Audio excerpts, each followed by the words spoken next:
as noites do bem, acalmar a minha mente, e pondo no meu coração que eu sou teu.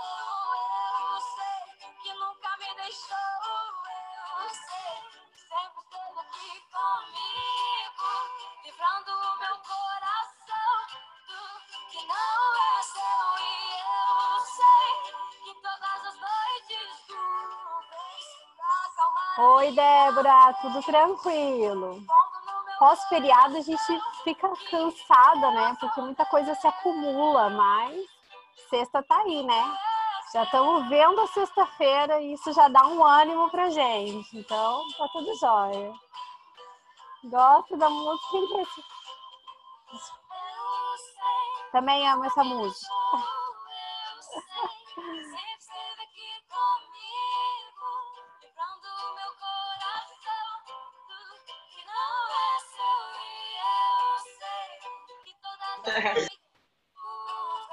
Bom, gente, vamos dar mais um tempinho aí. Nós estamos em 12, né? Geralmente a gente tem 20, 24 alunos na sala. Vou dar mais uns minutinhos aí para o pessoal entrar. Até umas 7h05, por aí, tá? Pra gente começar aqui a falar um pouquinho sobre empresa, empresário. Fizeram os exercícios? Eu sei que vocês fizeram. Vamos aí, quero ouvir um pouquinho de vocês, né? Do que vocês entenderam lá sobre o conteúdo, sobre as questões. Por que isso é importante, né, para vocês?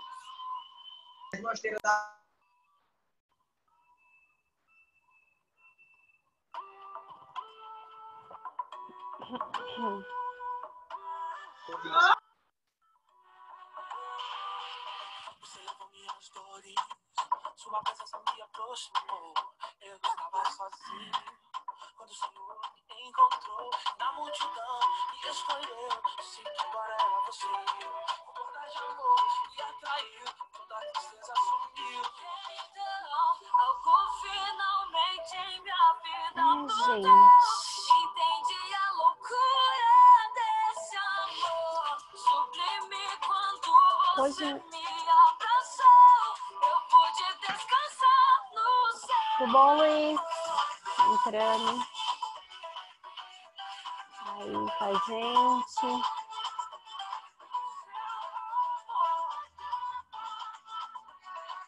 Gente, eu não sei. Ai, que vocês não votam em floresta, né? Aqui essa semana a cidade está um pouco movimentada aí na questão política. Vocês sabem que é ano eleitoral. E essa semana nós tivemos 2 convenções aqui no município. Na verdade, nós tivemos de um partido no meio da semana e agora no final de semana teremos outra convenção. Provavelmente nós teremos 2 candidatos aqui na cidade. Mas vocês não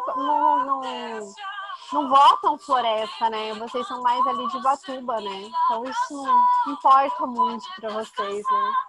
Gente, é extremamente importante a participação, tá? Na política. É aqui que vocês têm o maior poder decisório para a vida de vocês, né? Na escolha dos políticos, a escolha correta dos políticos. É extremamente importante. Vocês têm que ter muita consciência na hora de votar, na hora de escolher, tá? Se não tiver ninguém, né, o suficiente bastante, gente, pensem, reflitam, mas não deixem de exercer de uma forma séria esse direito que é extremamente importante. Eu acho assim, sabe? Eu sempre converso muito com os meus alunos sobre isso. Eu não tomo partido de ninguém, mas é importante a gente ter essa noção, né? Do quanto é importante esse momento para a vida da gente, da nossa sociedade, né? Que é o momento do voto, da participação popular. Isso define muitas coisas para o futuro, tá? Então, fica aqui enquanto o pessoal não entra, né? Enquanto a gente dá esse tempinho aqui, fica aqui a dica aí. Reflitam bem quem vocês irão votar agora, já que nós vamos entrar num período eleitoral e esse período, essa fase é sempre desgastante, né? Vocês são bombardeados por várias informações. E hoje, com acesso livre aí, e a internet quase uma terra de ninguém, né? Muitas fake news. Então, vocês que têm mais instruções, orientem as pessoas que estão próximas de vocês a exercer essa cidadania, exercer esse voto, né? Que nós, cidadãos,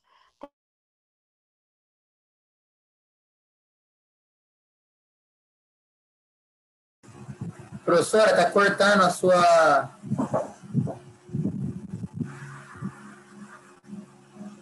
Não tá saindo áudio, professora. tá? Deixa eu ver. Aí, agora melhorou. Né? Minha internet aqui hoje não tá muito bacana mesmo, não. Então, aí vocês me informem, tem? Quando estiver cortando. É pra voltar do início, não tô ouvindo nada que a prof falou. Não, eu só tava falando aqui um pouquinho, conversando com vocês um pouquinho, para dar um tempinho o pessoal entrar, mas eu tava falando dessa questão, né, do processo eleitoral que nós vamos viver agora, né, daqui para frente. Aqui, essa semana é a última semana para os partidos políticos fazerem convenções e definirem os seus candidatos, e eu estava só comentando um pouquinho com vocês da importância desse momento para nós, cidadão, né? Que não estamos participando de forma direta como candidato, mas participamos com o voto, né? E o voto é extremamente importante. Quando a gente vai votar, a gente tem que ter muita consciência na hora de votar, porque isso define o nosso futuro. Não vamos votar por trocas, né, que não vale a pena. Então, assim, eu sei que muita gente vai abordá-los agora, muitos candidatos irão abordá-los, irão oferecer mundos e fundos, mas isso não é assim, né, que a gente decide o nosso voto. Então, só dando só relembrando aqui o nosso papel de cidadão, quanto esse papel é importante para a gente, né? Porque isso define o nosso futuro. Então, vamos fazer isso de forma consciente e procurar orientar quem nos está próximo, né? Já que a gente tem acesso à informação e hoje a internet é quase uma terra de ninguém, né? Existem muitas fake news e a gente tem acesso a buscar a informação verdadeira. Vamos orientar quem está próximo da gente, que às vezes não tem tanta informação e não tem esse acesso que a gente tem, né? Para que realmente o futuro possa ser diferente, que mudanças possam acontecer no futuro, né? Eu sou uma pessoa que eu tenho muita esperança nisso, mas isso só vai acontecer se partir da gente, né? Da gente votar com consciência, tá? Mas vamos lá, então, pessoal, isso só para a gente começar aqui, porque um papinho mesmo. Vamos falar agora, então, da nossa matéria, da nossa disciplina, que é o direito empresarial, tá? Vamos lá, gente. O que eu percebi do nosso último teste é que algumas questões, alguns conceitos ainda ficaram um pouco vagos para vocês, tá? Sobre o direito empresarial. Então, eu decidi fazer hoje uma conversa com vocês. Infelizmente, nosso tempo é muito curto de aula aqui remota, presencial. E às vezes não dá para a gente fazer um nivelamento adequado. Então, hoje eu optei para a gente conversar um pouquinho aqui e reestruturar a nossa disciplina, tá? Então, começando do início, né, que nós iniciamos lá e nós falamos no início da nossa disciplina aqui sobre a importância da evolução histórica, do conhecimento dessa fase histórica do direito empresarial para a gente poder entender como ele atua hoje, né, no presente. E nós vimos que nessa evolução histórica, o direito empresarial ele passou por 3 fases. Né? Uma fase subjetiva, que foi lá a fase dos atos de comércio, que surgiu com o próprio comércio. Então, o comércio surge antes mesmo do direito comercial. Então, essa fase subjetiva, onde nasce ali os atos de comércio. Então, é uma fase fechada, né? Onde somente quem exercia atos de comércio era sujeito, então, deste direito, poderia utilizar-se deste direito, dessas normas, dessas regras, lembrando sempre que direitos são regras que disciplinam relações, e para o direito empresarial, essas regras disciplinam a relação entre empresário e empresa, tá? A relação empresarial, e ele se distingue do direito civil, que nós já conversamos um pouquinho nas outras disciplinas, direito civil, que também é um direito privado, assim como o direito empresarial, mas o direito civil, ele disciplina as relações entre pessoas, né? Então, quando a gente fala assim, casamento, entre pessoas. Casamento entre pessoas está disciplinado no direito civil. Contrato de compra e venda entre pessoas, o contrato de compra e venda entre pessoas, ele está disciplinado pelo direito civil. Contrato de compra e venda entre empresas está disciplinado pelo direito empresarial, tá? Porque a relação empresarial tranquilo, né? Então, nós temos que perceber essa distinção. Então, começou lá com essa primeira fase pelos atos de comércio, mas ela não se manteve. Aí tivemos uma segunda fase, que foi o sistema objetivo, onde aí já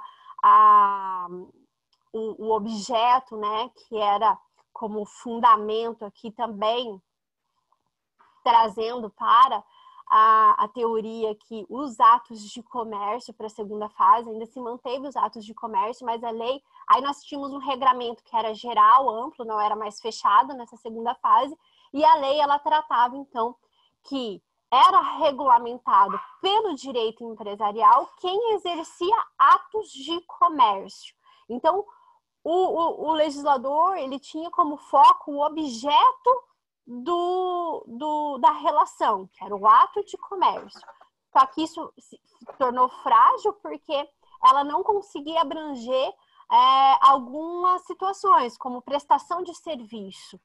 Prestação de serviço, ela não se enquadrava nessa segunda fase aqui, então não estava protegido pelo direito empresarial, tinha que ser se buscar proteção lá no direito civil. Mas prestação de serviço, ela pode, né, considerado uma relação aqui empresarial. Então, ela foi muito criticada, essa segunda fase que nasceu lá em 1808, né, com os franceses, papapá, que vocês já estudaram tudo isso, porque não alcançava essas situações. E outras, como também os bancários que acabavam ficando de fora, o ramo imobiliário acabava ficando de fora aqui do direito empresarial.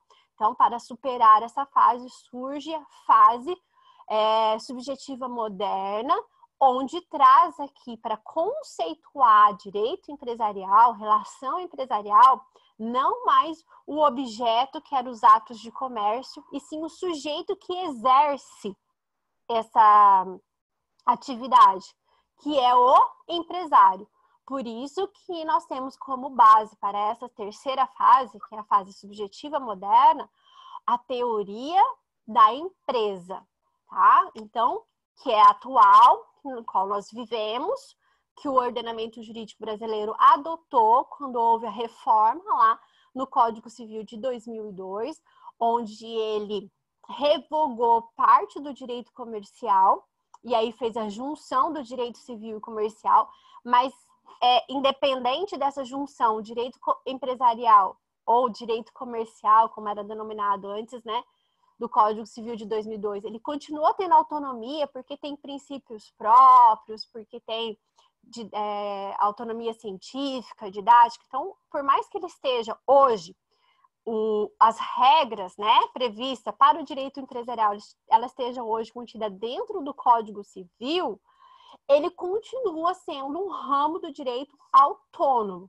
tá? Porque trata das relações empresariais e tem princípios próprios. E ele traz, então, como base essa teoria da empresa, né? Onde lá nós temos, então, que considera-se, né, como destinatário especial desse direito quem produz e circula bens e serviços. Essa é a chave aqui quando nós falamos em teoria da empresa: produção e circulação de bens e serviços com intuito de lucro, tá? Então, a gente fecha nessa parte histórica representada aí nessas três fases do direito comercial: as corporações de ofício, a teorias do atos de comércio e agora, modernamente, né, atualmente falando, as teorias da empresa, tá? Adotada pelo nosso atual Código Civil, também conhecida como subjetiva moderna. Eu vou deixar um material lá para vocês com as distinções, tá, gente? Entre teoria dos atos de comércio e a teoria da empresa, para vocês poderem entender bem essa parte, que é bem importante porque ela é recente, né? A mudança é recente, o Código Civil é de 2002, Então, até 2002, nós ainda utilizávamos e os tribunais aplicavam o Código Comercial, que tinha como base a teoria dos atos de comércio. E isso virou uma bagunça na jurisprudência. Então, a partir de 2002 é que nós passamos a falar em teoria da empresa. Tá? Por isso que nós precisamos entender essa distinção. Eu não deixei para vocês, não fiz uma aula expondo aqui que as fontes do direito empresarial, mais o direito empresarial, como eu já falei, né? Ele tem fontes, ele é um ramo do direito autônomo e ele tem fontes próprias. Lembra quando eu expliquei direito do trabalho, direito previdenciário, que todo ramo do direito ele tem suas fontes, que é de onde originam as normas, as regras, e tem também os seus princípios, tá? O direito empresarial, ele também tem as suas fontes, que é de onde essas regras nascem para regularizar aí essa relação empresarial, e também tem os seus princípios próprios. Nós não vamos nos apegar muito nessa parte teórica, mas é importante que vocês saibam. E essas fontes, elas são divididas em duas, tá? Primária e secundária. Quais são as fontes primárias do direito empresarial? Nós temos como fontes primárias lá a nossa Constituição Federal, então existem leis, né? Temos lá na Constituição prevista a liberdade econômica. Então, lá a Constituição garante que todo cidadão brasileiro ele tem liberdade para criar uma empresa e tentar, né, sobreviver economicamente daquela empresa. É uma garantia, é uma liberdade que a Constituição nos garante. Então, o Estado não pode proibir você, por exemplo, de abrir uma empresa para vender X coisa, a não ser que seja dentro das exceções, como, por exemplo, jazidas de minério só podem ser exploradas pelo Estado, porque isso está previsto na Constituição Federal, tá? Como uma das exceções ali, dentro da parte ali de liberdade econômica. Mas, se não tiver dentro dessas exceções, qualquer pessoa pode abrir uma empresa dentro do nosso país, ok? Nós vamos falar isso adiante. O Código Civil é outra grande fonte primária do direito empresarial, porque as principais regras, né, voltadas para a empresa estão aqui dentro do Código Civil, que a partir de 2002 revogou o Código Comercial, parte, né, do Código Comercial, ficou só o direito marítimo lá, e as outras regras, então, estão todas aqui previstas no Código Civil. Não podemos excluir aqui das fontes, né, do direito empresarial o Código Comercial, a parte que não foi revogada, que diz respeito ao direito marítimo, tá? Aí nós temos mais leis extravagantes, ou seja, leis que não sejam, né, da Constituição nem do Código Civil, leis especiais, né? Outras leis que tratam e diz respeito também ao direito empresarial, como nós vamos ver uma hoje, que regulamenta o registro da empresa. Então, essa seria uma lei extravagante. Por que extravagante, professora? Porque não está nem na Constituição e nem no Código Civil, fora desses dois grandes ramos do direito. E os tratados e convenções internacionais também são fontes primárias do nosso direito empresarial.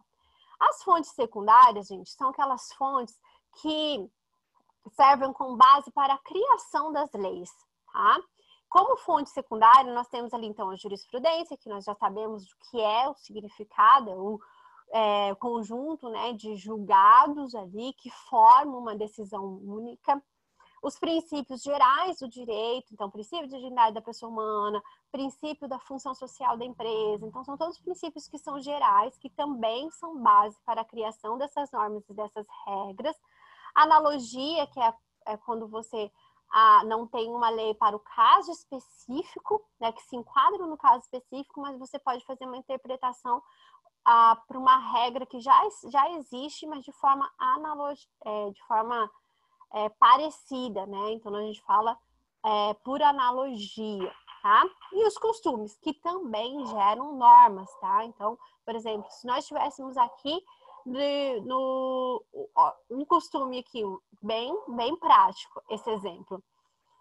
A lei, o Código Civil, proíbe que contratos tenham como objeto da prestação moeda estrangeira, tá? E produtos. Mas nós sabemos que é comum, principalmente na nossa região aqui, que é agrária, você realizar contratos onde o pagamento ele não é em moeda nacional, e sim em produtos, sacas de soja, sacas de milho, né? E isso é proibido pelo direito civil. Mas já é um costume das regiões em que tem como base a economia, né, o agronegócio.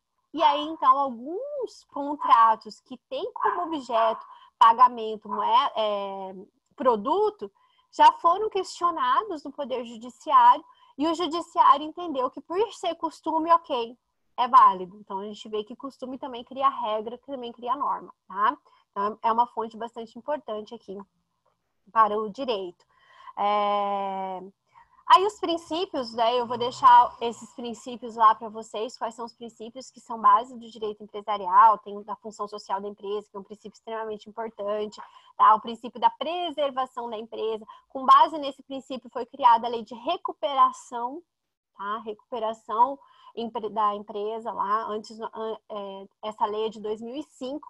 Antes de 2005 não existia a possibilidade da empresa se recuperar antes da falência. Então, a partir de 2005 substituiu, né, a lei de falência, e aí criou-se a lei 11.101 de 2005, que traz a possibilidade da recuperação, né, empresarial antes da sua falência, com base nesse princípio que é da preservação aqui da empresa. Então, é um princípio bastante importante. Princípio da livre iniciativa, que está previsto lá na nossa Constituição, que é extremamente importante também. Então, todo mundo, todos nós, qualquer cidadão brasileiro, tem garantida a livre iniciativa para exercer uma atividade empresarial, da livre concorrência, e aí nós temos várias regras que têm base nesse princípio, principalmente quando nós vamos falar de fusão de empresas, né? Fusão de empresas que pode interferir na livre concorrência e estagnar o mercado. Daí nós temos várias regras que podem ser, né,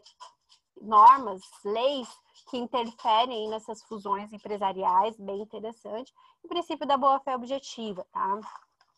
E aí depois nós passamos a falar, então, do conceito de empresário-empresa e o seu objeto, que é o estabelecimento comercial, tá? Que nós vamos falar um pouquinho mais lá na frente.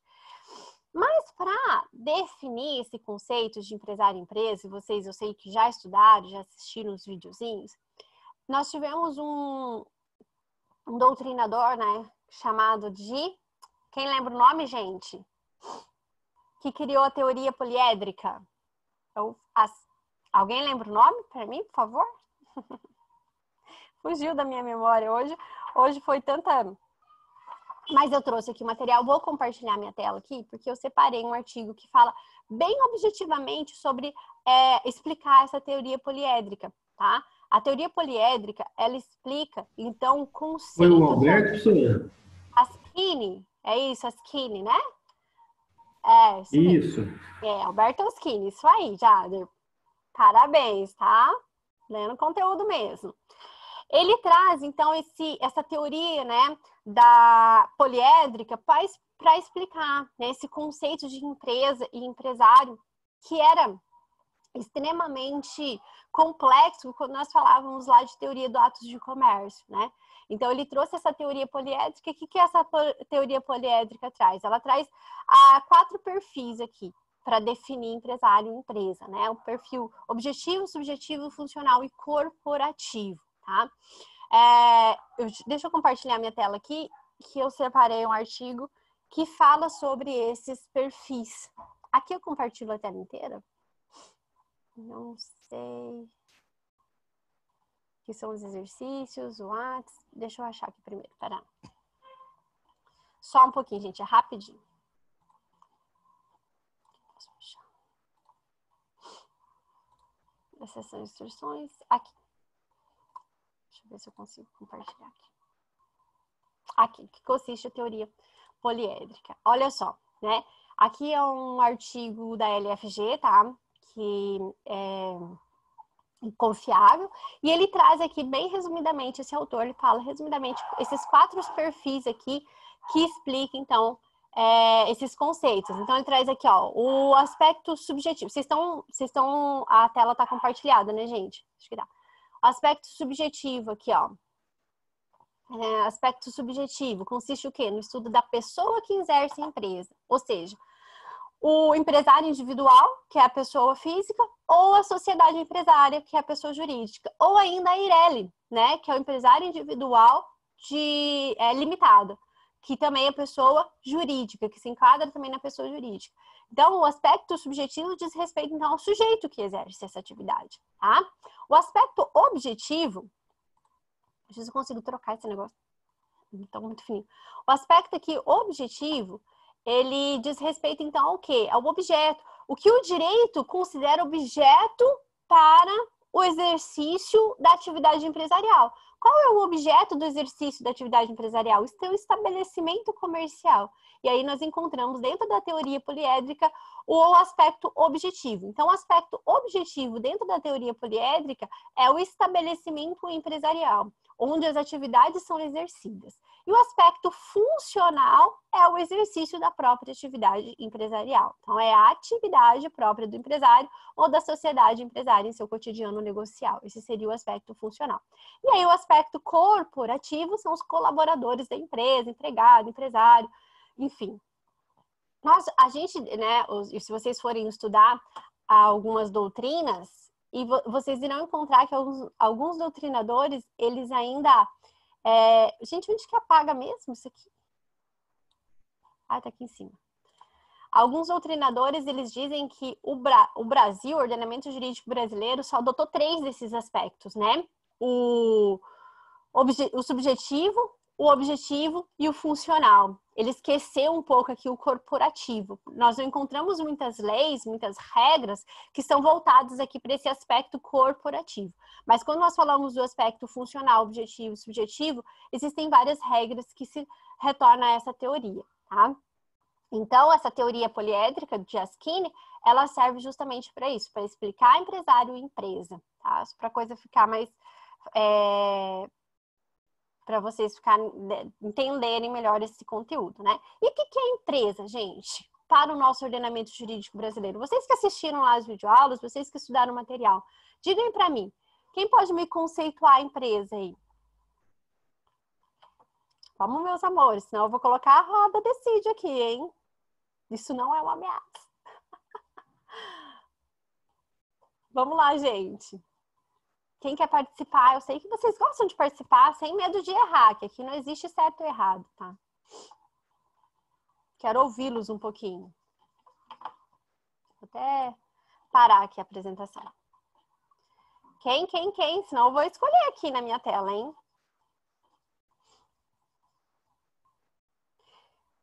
Vamos lá. Ninguém ninguém quer se manifestar de forma assim livre, espontânea? Posso chamar alguém, então, para tentar responder? Professora, Fale, Carla. Onde é exercida a atividade? Oi? Repete com Aonde é exercida a atividade? Isso. Empresarial. Tá? A empresa, gente, a empresa é quem exerce, portanto, a atividade economicamente organizada, né? Para a produção e circulação de bens ou serviços. Esse é adotado lá, quando a gente volta para o perfil, né, poliédrico lá, a gente tem aqui o perfil funcional dessa teoria poliédrica de Askine. Então, empresa é a atividade economicamente organizada para a produção de bens e serviços. E empresário, gente? O que é um empresário para o direito brasileiro? Quem me definiria, então, empresário? Para nós distinguirmos aqui empresa de empresário. E quem exerce a atividade profissionalmente. E quem pode ser empresário, Lívia? Beijo. Você lembra quem pode ser empresário? Vamos lá, gente. Qualquer pessoa pode ser empresário?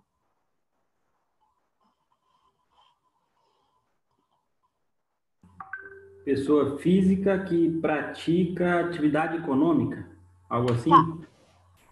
Esse é o empresário. Só a pessoa física, gente, pode ser considerada empresário? A pessoa jurídica também. Pessoa física e jurídica, professor. Isso. Quem tá com a Salveta? Salveta que respondeu, Salveta? Legal. Salveta e Matheus. Ela já respondeu. Eu percebi que estava diferente o sotaque. Será que é Salveta? Salveta e Matheus, né? Isso aí, Jader, não está errado, tá? Pessoa física que exerce economicamente, né, profissionalmente uma atividade econômica pode ser considerada empresário. Mas a pessoa jurídica também pode ser considerada empresário, ok? Então, tanto a pessoa física quanto a pessoa jurídica que explora essa atividade economicamente organizada, tá? Com a finalidade ali de lucro. E onde mesmo que nós encontramos esse conceito dentro do nosso Código Civil, vocês sabem? Lembram do artigo? Conseguem lembrar do artigo? Artigo 966 do Código Civil, tá, gente? Quando eu pedi para vocês justificarem, eu falei assim, o pessoal vai me perguntar, fiquei esperando vocês me questionarem, porque eu coloquei lá, explique e justifique a sua resposta.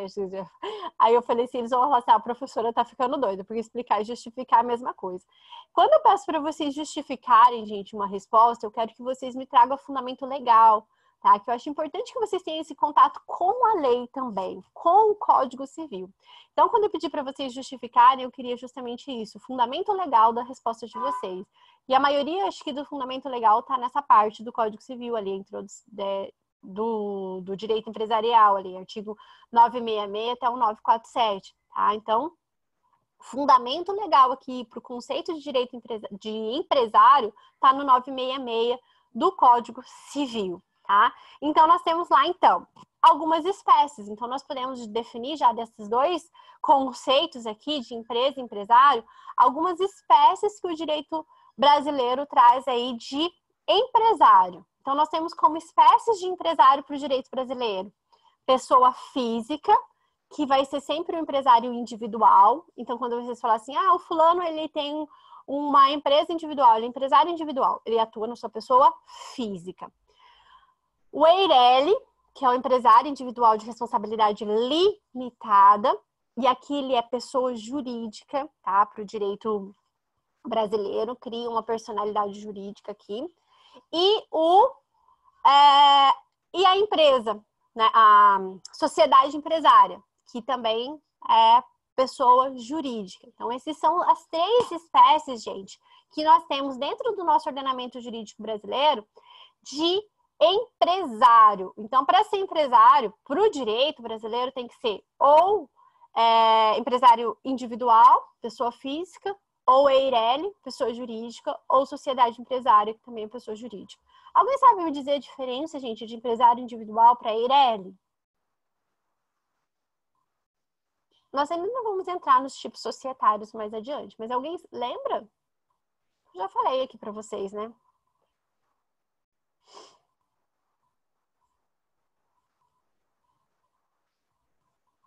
Não?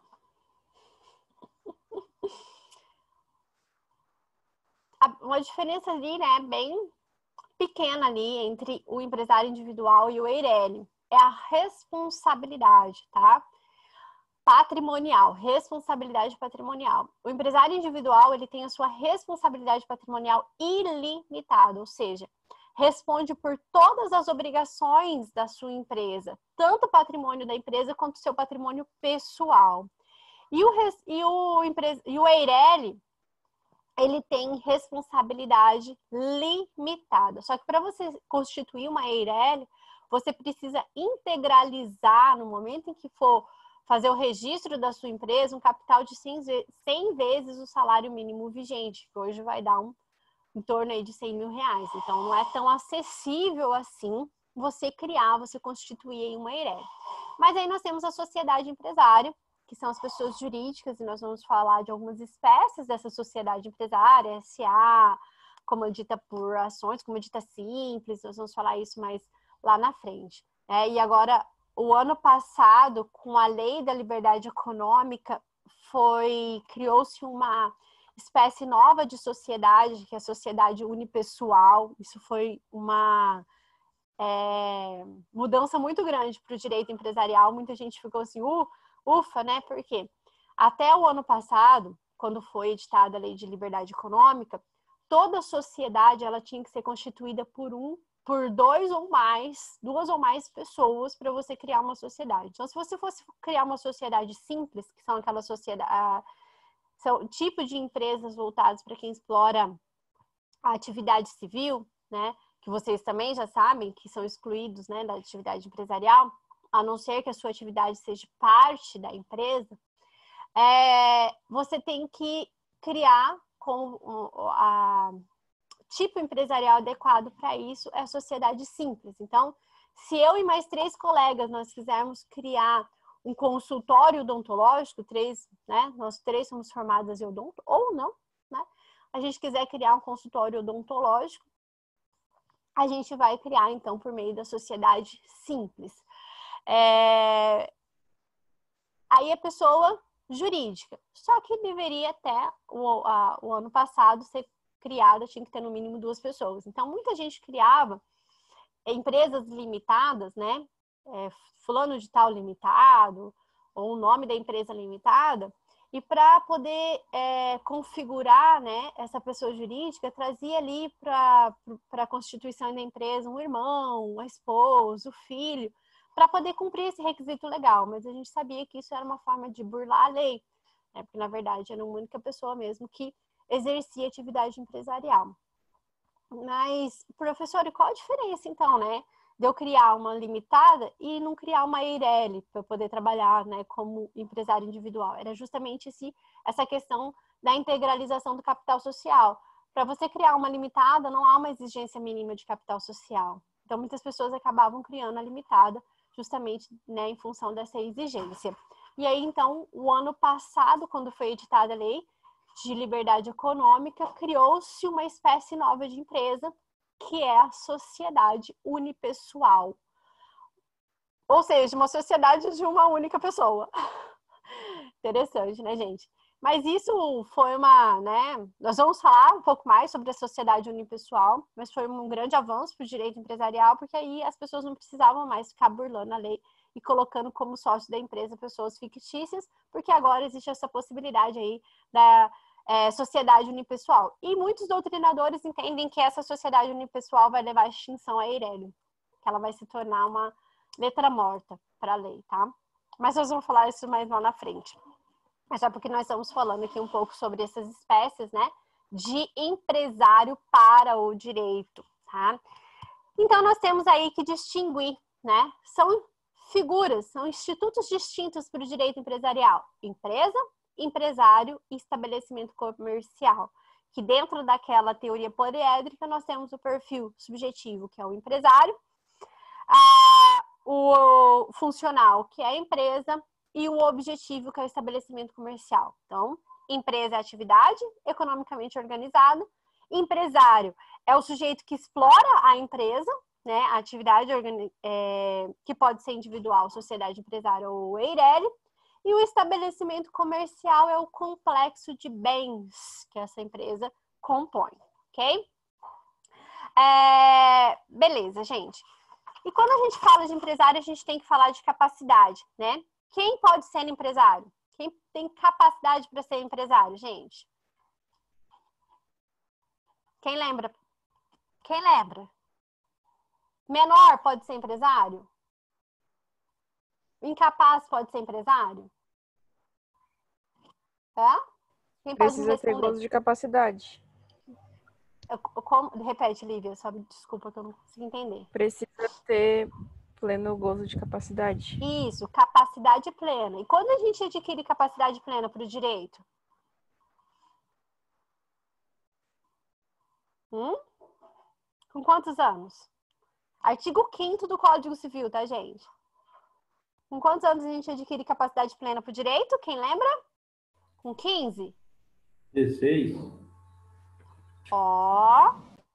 16 já é a capacidade relativa.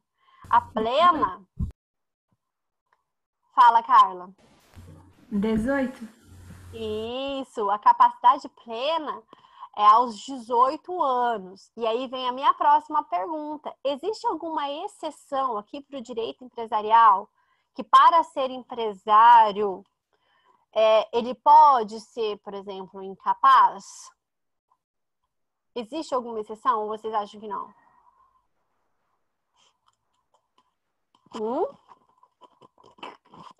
Sou empresária, então vou dar um exemplo, tá, gente? Sou empresária, então eu sou dona do supermercado.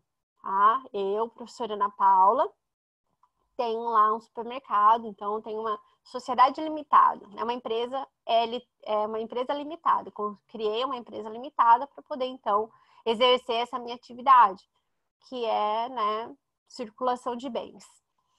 E aí eu venho a falecer. E os meus únicos herdeiros são os meus filhos, que são menores de idade. Eles poderão me substituir nessa atividade? Eles poderão se tornar empresário no meu lugar?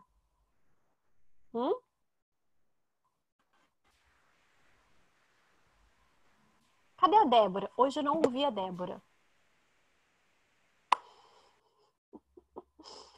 E aí, gente? Eu acho que não, professora. Por quê, Matheus? E aí, como que vai ficar? Minha empresa vai sumir? Vai ser extinta? Vai ser passada para quem se eu só tenho esses 2 herdeiros? Ah, não, passada pode ser passada para eles, mas não em questão de comandar a empresa. Porque eles não têm, tipo, curso, nada, né, para comandar a empresa, alguma coisa assim. Mas se eles são donos, eles são empresários, não são? Fala, quem quer falar? Eu, Felipe, tô aqui no Vivi. Oi, Felipe. Eu acho que sim, eles podem se tornar empresários da empresa se a senhora estiver dando apoio a eles. Não, Como mas eu falavam morri. lá dos artigos.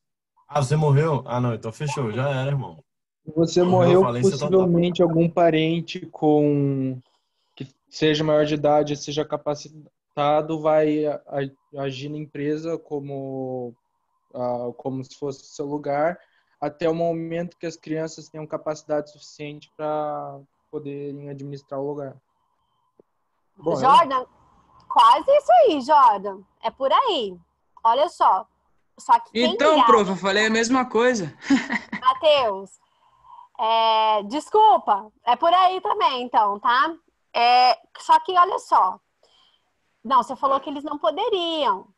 Aí o Jordan falou diferente. O Jordan falou assim, eles podem, mas representado por alguém. Não foi isso? Assim, é que nem quando for rei, por exemplo, assim, tu não pode ser rei com ser menor de idade. Não, aqui ele só que assim, Matheus, escuta que eu vou falar. Gente, ele vai ser empresário, porque ele vai assumir a empresa. Só que ele vai estar representado por uma outra pessoa. E quem define quem é essa outra pessoa, que o Jordan falou assim, pode ser um parente e tal. Quem define essa outra pessoa segundo o direito é o juiz, tá? Então, vai ter que ser definido lá em um processo judicial. O juiz é quem vai nomear essa pessoa, só que não é essa pessoa que vai ser empresário, gente. Essa pessoa nomeada vai ser representante desse menor, que ele que vai ser um empresário. Ele só vai estar representando os interesses desse menor, porque ele ainda não tem capacidade para assumir aquela empresa, ok? Por isso que o Código Civil diz, existem exceções em relação a essa incapacidade. Então, o incapaz pode se tornar empresário? Pode, diante dessas exceções aqui, né? Ou quando ele é herdado uma empresa, ou então quando ele perde a incapacidade. Eu, professora Ana Paula, em vez de eu falecer, eu no acidente fiquei tantando a cabeça. Perdi a minha capacidade mental.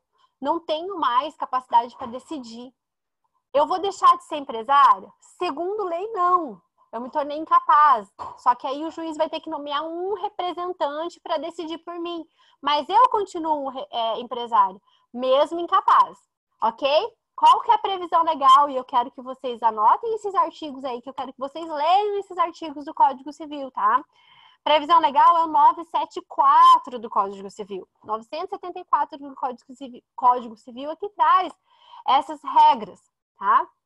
Então, a regra geral é que só pode ser empresário pessoa capaz.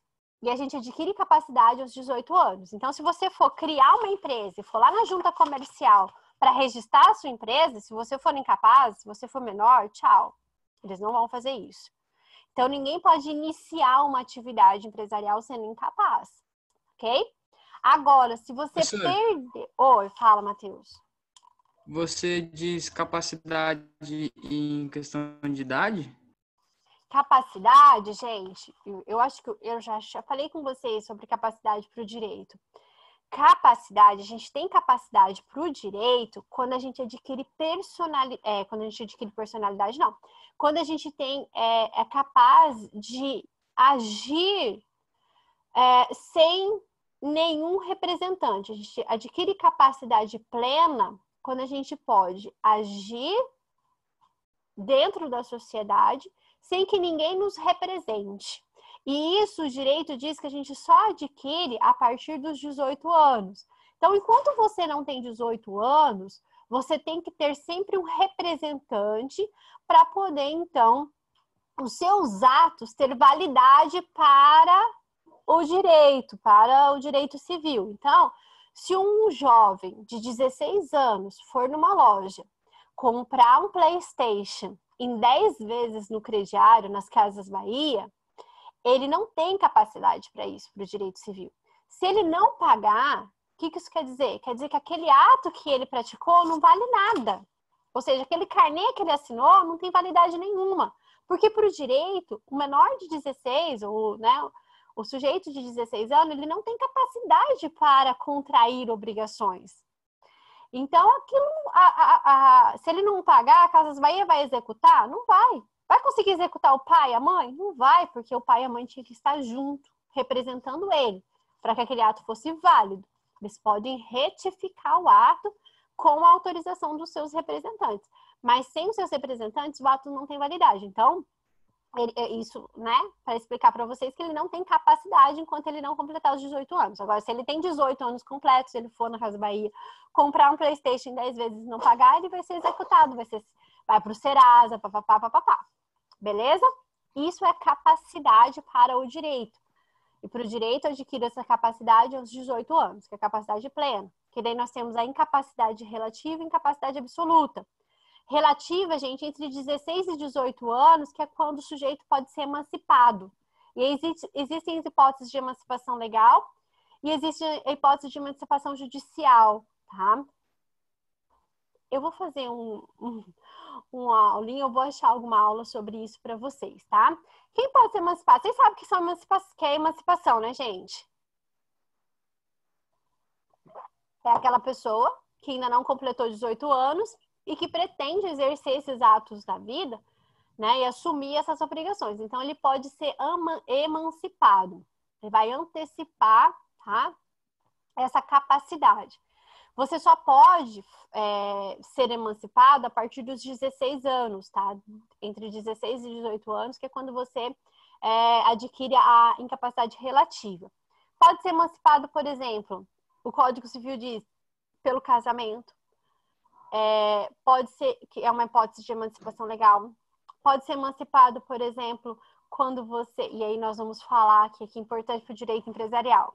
No artigo 5º, parágrafo 1º, inciso 5 do Código Civil. Vou até achar aqui para ler para vocês. Diz lá, ó. Anotem aí para vocês darem uma lida nesse artigo 5º, tá? Ele diz... A menoridade cessa aos 18 anos completos, quando a pessoa fica habilitada a praticar todos os atos da vida civil. Parágrafo único. Cessará para os menores a incapacidade pela concessão dos pais. Então, quando você completa os 18 anos, seus pais quiserem te emancipar, eles podem, vai no cartório e te emancipa. Pelo casamento. Então, se você se casar antes dos 18 anos, você já está emancipado pela lei. Pelo exercício do emprego público efetivo. Então, se antes dos 18 anos você passar no concurso e for efetivo, você já está emancipado. Pela colação de grau em curso de ensino superior. Se você colar grau antes dos 18 anos, difícil, né? Mas emancipa. E aqui interessante para a gente, direito empresarial, ó. Pelo estabelecimento civil comercial, pela existência da relação de emprego. Estabelecimento civil comercial. Então, se você tem um estabelecimento civil comercial que te garante a economia própria, o seu autossustento, você pode ser considerado aqui emancipado pela lei, independente de uma autorização judicial.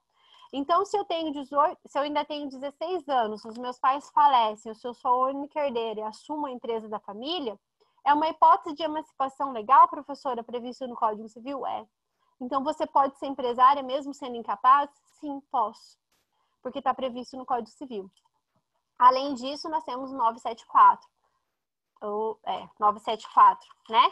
Que fala lá da possibilidade de você se tornar empresário antes da capacidade plena, tá? Então, é a exceção, gente. Olha lá, ó, poderá o incapaz, por meio do representante ou devidamente assistido, continuar a empresa antes exercida por ele quando capaz, por seus pais ou por autor da herança.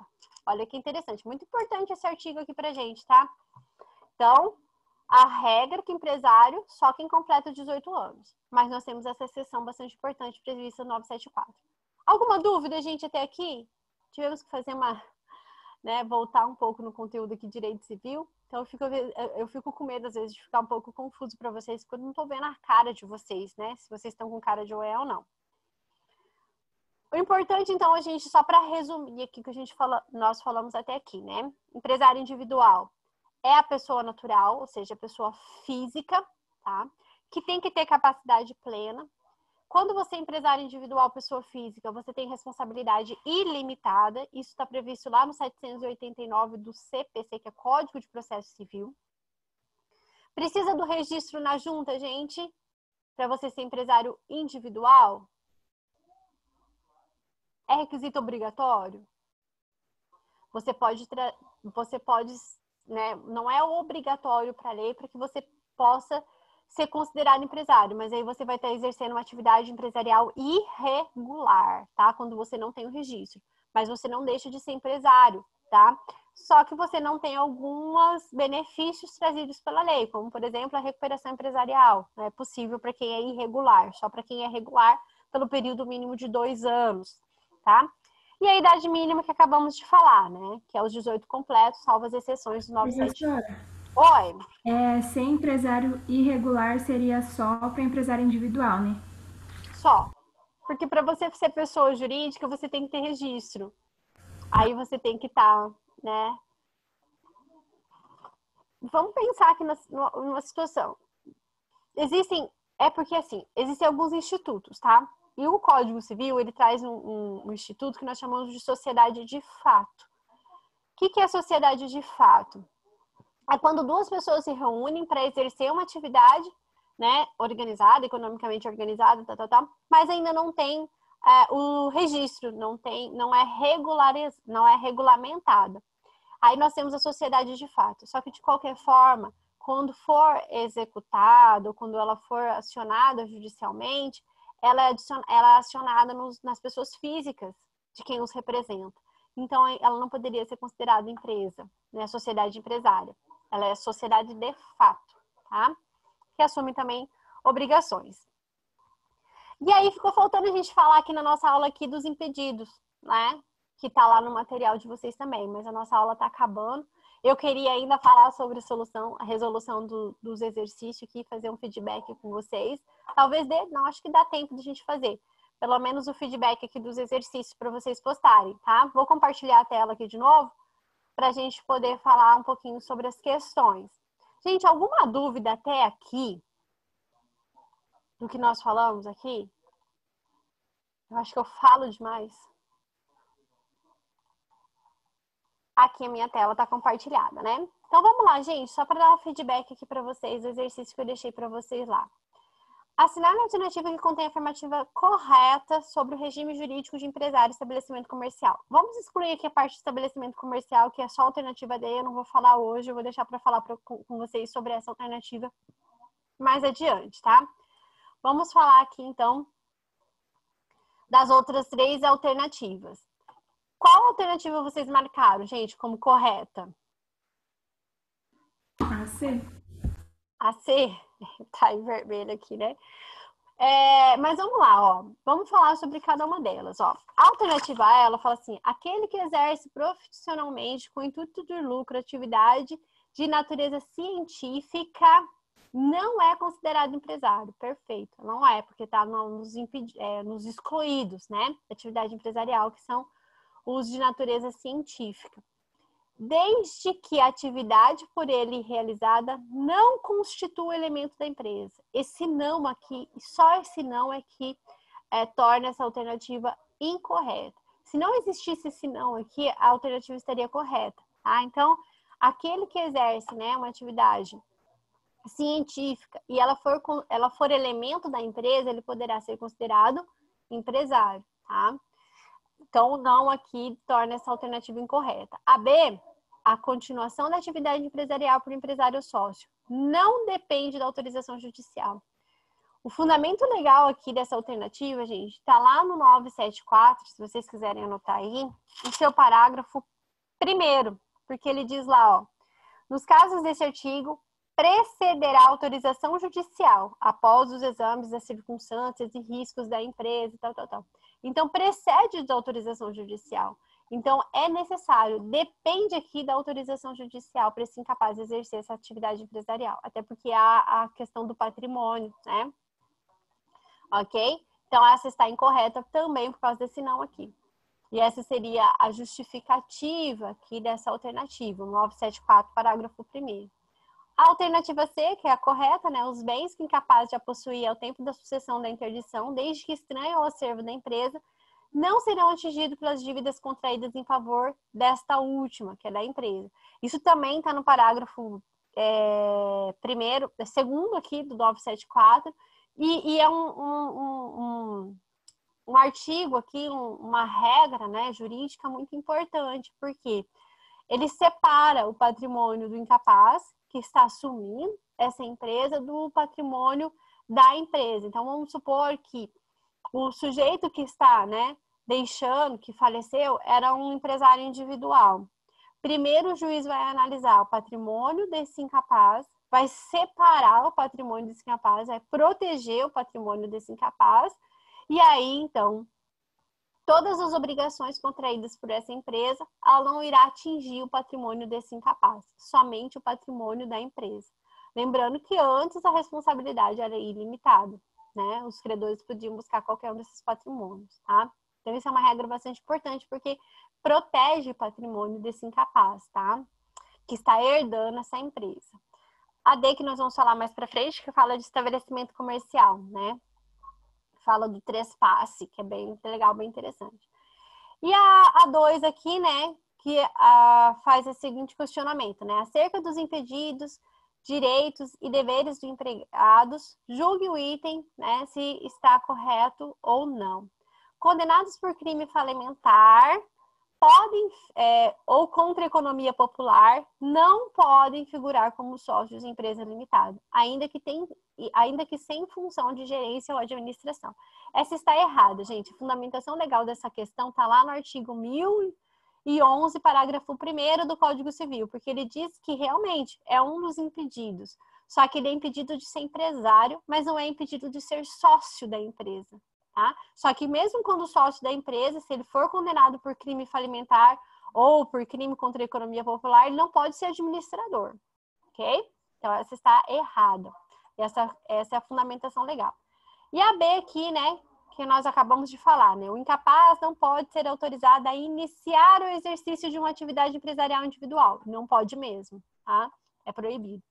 Mas, excepcionalmente, a exceção, né, poderá ser autorizada a dar continuidade a uma atividade já existente. Perfeito, essa questão está corretíssima e acabamos de falar sobre ela. E a fundamentação legal também é o 974 do Código Civil. Ok, gente? Tranquilo até aqui? É muita informação, né, gente? É muita coisa. Mas aqui, só antes da gente encerrar, a gente tem só um minutinho aqui para terminar a nossa aula, eu gostaria de falar com vocês sobre o nosso teste, tá? Sobre a nossa avaliação. E provavelmente eu vou marcar a nossa avaliação para o dia 24 de setembro, tá, gente? Só que antes do dia 24 de setembro, eu queria que a gente fizesse um quiz para a gente saber como que nós estamos e mais ou menos vocês terem uma noção de como serão as questões da nossa avaliação, tá? E eu vou deixar também lá uma lista de exercício para vocês resolverem, para estudarem para a prova, para estudarem para essa avaliação. Algum questionamento, gente? Alguma pergunta, alguma dúvida? Eu, prof. Pode falar. Vai o Jordan.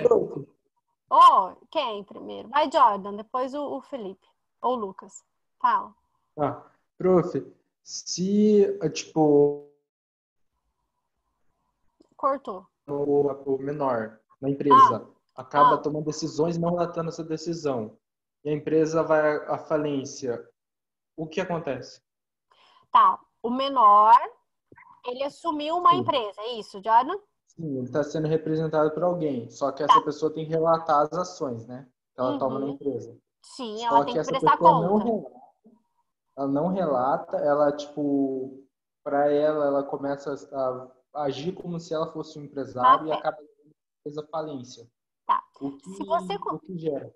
Isso. Se o menor ele conseguir provar que esse representante ele estava agindo de má fé e estava atuando com uma má administração, ele pode responsabilizar esse representante pelos seus atos, tá? Pelos prejuízos. Então, ele pode buscar uma responsabilização desse representante pelos prejuízos que ele causou para esse empresário menor, para essa empresa, ou seja, ele vai ter que pagar.